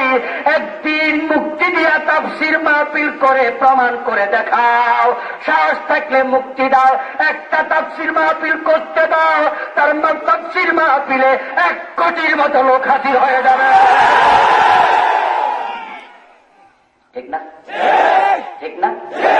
আগে তো 2 লাখ 5 লাখ, এখন যদি আল্লাহর বান্দা মুক্তি পায়, তাফসীর মাহফিলে কোনো মাঠ পাওয়া যাবে না, ঠিক না? যদি ফলটন মাঠে তাফসীর মাহফিল দেয়, গাবতলি মাইক লাগানো লাগবে। আমার বাইরে আলেমদের প্রতি ভালোবাসার নিদর্শন, ঠিক না? আপনি দেখবেন বন্ধু, বিড়াল যখন শীতকালে আপনার কম্বলের নিচে এসে ঘুমায়, ঘুমায় না চান্স পাইলে? বিড়ালে চান্স খোঁজে। দেখবেন বন্ধু আপনার গায়ের সাথে কেমনে লাগিয়া ঘুমাচ্ছে। আপনি যদি টের পান তখন ধরে ধাক্কা মারেন, ঠেং দিয়া লাথি মারেন, এই বেটা যা বিড়াল এখানে কি করে, প্রস্রাব করে দেয় কিনা, টেনশন আছে না? বিড়াল আস্তে করে চলে যায়। ওই বিড়ালের প্রতি আমাদের কোনো ভালোবাসা নেই। ভালোবাসা থাকলে তো বুকে লিয়া ঘুমাইতাম। কিন্তু বিড়ালের বাচ্চা যদি পানিতে পড়ে হাবুডুবু খায়, তখন বন্ধু আপনি আর দাঁড়ায় থাকবেন না, দৌড়াইয়া গিয়া বাঁচাইয়া দেবেন, ঠিক না? তখন ঠিকই ভালোবাসা দেখা দেবে, দৌড়া বাঁচাইয়া দেবেন। আহারি মুরগির বাচ্চা আপনি ভাত খাওয়ার সময় যদি সামনে হাঁটেন, আপনি তখন লাঠি লইয়া দৌড়ানি মারে, শিকল লাঠি লইয়া এই যা এই ছোট। কিন্তু মুরগি যদি ভাতের মারে পড়ে ওই বাচ্চাটা, তখন ভাতের প্লেট রাইকে আপনি দৌড় মারেন বাঁচাইতে, ঠিক কিনা? এই দেশের আলেমরা আমরা এমনি ভালোবাসি, জন্মে আলেম, মৃত্যুতে আলেম। সন্তান হওয়ার পরে ৫-৭টা নাম লইয়া শিক্ষিত মানুষ আমাদের কাছে হাজির হয়। হুজুর ইন্টারনেট থেকে নামগুলা বাইর করে আনছি, আমার ছেলে হয়েছে, অর্থ লেখা আনে পাশে, আরবি নাম পাশে অর্থ। হুজুর আপনি এখান থেকে একটা নাম দেন। আমি আরে ভাই ৮টা আপনি নিজেই আনছেন, ইন্টারনেট থেকে একটা রেখা দেন। না হুজুর একটা বরকতের ব্যাপার আছে তো। এ দেশের আলেমদেরকে দিয়ে যারা সন্তানের নাম রাখায়, জন্মে আলেম, বিয়েতে আলেম, মরণে আলেম, ভালোবাসায় আলেম, ওই আলেমদেরকে যখন গুলি করা শুরু করেছে, জঙ্গি বলা শুরু করেছে, ফাঁসি দেওয়ার পায়ে তারা চলছে, বাংলাদেশের মানুষের আলেমদের প্রতি ভালোবাসা আগের তুলনায় ১,০০,০০০ কোটি গুণ বেড়ে গেছে। আমার ভাইয়ারা, এখন যারা আলেমদেরকে ভালোবাসে না তারা কপাল পড়া। বিশ্ব নবীকে যখন কবরে দেখবে, রাসূল একজন হুবহু আলেম, তো যাদের আলেম দেখলে রাজাকার শব্দটা মনে হয়ে যায়, তখন কি মনে হবে?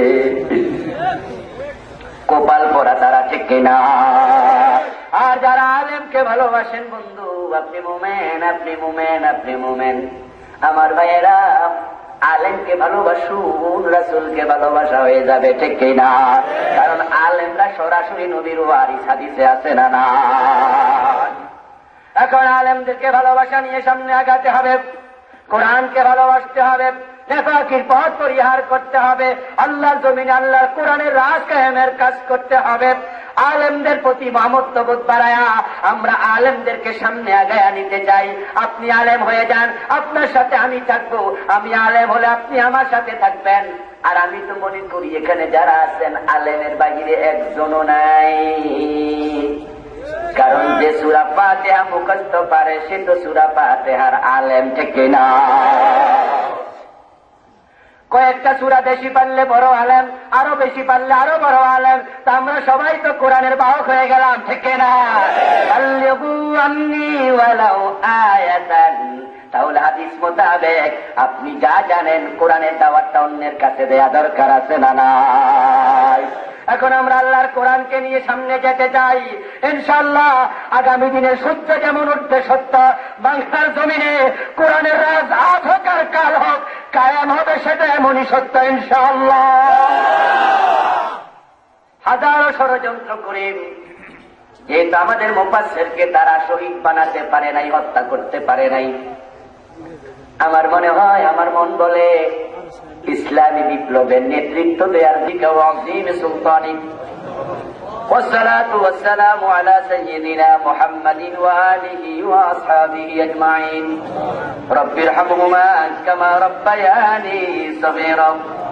হে আল্লাহ, আমরা যারা হাত তুলেছি আমাদের জীবনের গুনাহগুলো মাফ করে দাও, আমাদের পিতামাতার জীবনের গুনাহগুলো মাফ করে দাও, আমাদের সালাম তোমার বন্ধুর রওজা মুবারকে পৌঁছায়া দাও। হে আল্লাহ, আমরা যারা হাত তুলেছি কারো মা নাই, বাবা নাই, দাদা নাই, দাদি নাই, আপনজন প্রিয়জন দুনিয়ায় নাই, মেহেরবানি করে সবার কবরে সওয়াব পৌঁছায়া দাও। হে আল্লাহ, তোমার সব মাজলুম বান্দাকে জুলুম থেকে নাজাত দিয়া দাও। বিশেষ করে আল্লাহ আমাদের মুফাসসির জেলখানার প্রকোষ্ঠে আল্লাহ দিনাতিপাত করছে। হে আল্লাহ, কোরআনের ময়না খাসায় বন্দী হয়ে আছে। হে আল্লাহ, আমাদের মুফাসসিরকে তাড়াতাড়ি আমাদের মাঝে ফিরাইয়া দাও। তাকাব্বাল দুআনা ইয়া মুজিবাস সাইলিন। ইয়া আল্লাহ, আমরা যারা অসুস্থ আছি সুস্থ করে দাও, আমাদের আপনজন অসুস্থ আছে সুস্থ করে দাও। আব্দুর রশিদ সাহেবের আব্বাজান অসুস্থ, দোয়া চাওয়া হয়েছে, মেহেরবানি করে সুস্থ করে দাও। وصلى الله تعالى على سيدنا محمد وآله وأصحابه أجمعين. سبحان ربك رب العزة عما يصفون وسلام على المرسلين. السلام عليكم ورحمة الله.